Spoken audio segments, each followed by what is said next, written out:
मैं डॉक्टर श्याम सुंदर शर्मा आज पुनः आपका स्वागत करता हूं चिरायु गीता यूट्यूब चैनल पर।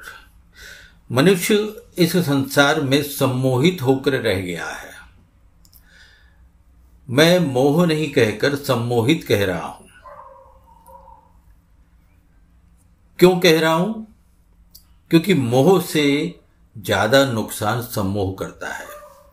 मोह का कारण से मनुष्य में उलझन उत्पन्न होती है, कंफ्यूजन रहता है, किंतु सम्मोह में तो मनुष्य अगर गलत रास्ते पर भी जा रहा है तो वह उसे सही रास्ता मानता है। यही अंतर है मोह और सम्मोह में।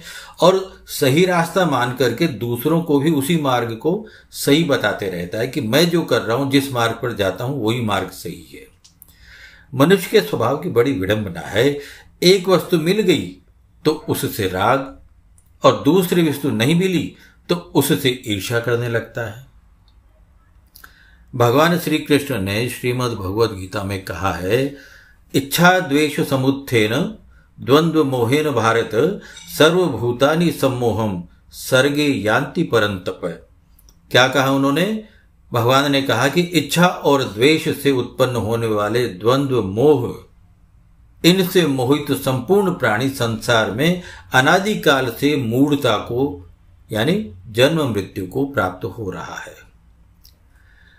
मनुष्य प्रेम नाम की चीज को भुलाकर अपने ही मोह, अपनी ही इच्छाओं और जरूरतों को पूरा करने में लगा रहता है पूरा जीवन।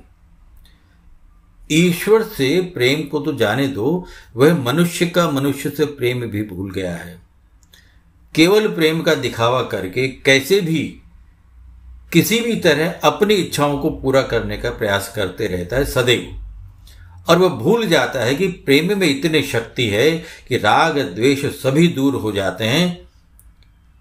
मनुष्य जब मनुष्य से सही में प्रेम करता है तो वास्तव में वह ईश्वर से प्रेम करता है, यह समझ लेना चाहिए।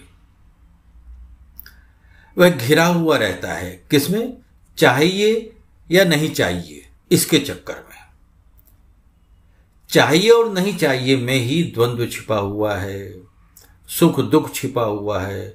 अनुकूल वस्तु चाहिए, यह इच्छा, और प्रतिकूल वस्तु नहीं चाहिए, यह द्वेष है ना। अजीब बात। यानी जो हमें पसंद है, जो हमारे अनुकूल है, वह वस्तु हमें चाहिए तो क्या हुआ? वो हमारी इच्छा है। और प्रतिकूल वस्तु जो नहीं चाहिए तो वो क्या हो गया? उसके प्रति द्वेष हो गया। कभी अनुकूल वस्तु न मिलने से दुख होता है तो कभी प्रतिकूल वस्तु के मिलने से दुख होता है। और सुख सभी चाहते हैं, सुख सभी चाहते हैं और दुख कोई भी नहीं चाहता। वास्तव में अगर सच्चा सुख पाना है तो परमात्मा से प्रेम करो। मनुष्य में ईश्वर को देखकर मनुष्य से प्रेम करो।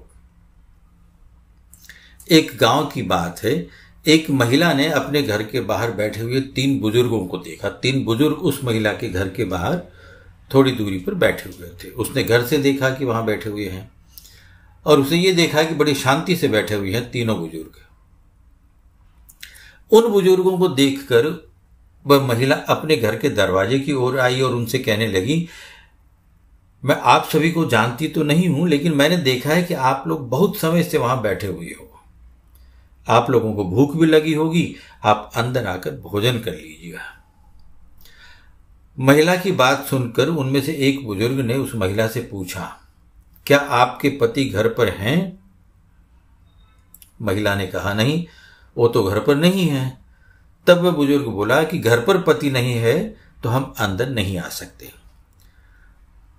उसकी बात सुनकर वह महिला अपने घर के अंदर चली आई, लेकिन वे तीनों बुजुर्ग पूरे दिन वहीं बैठे रहे, घर के बाहर कुछ दूरी पर, जहां बैठे हुए उस महिला को दिख रहे थे।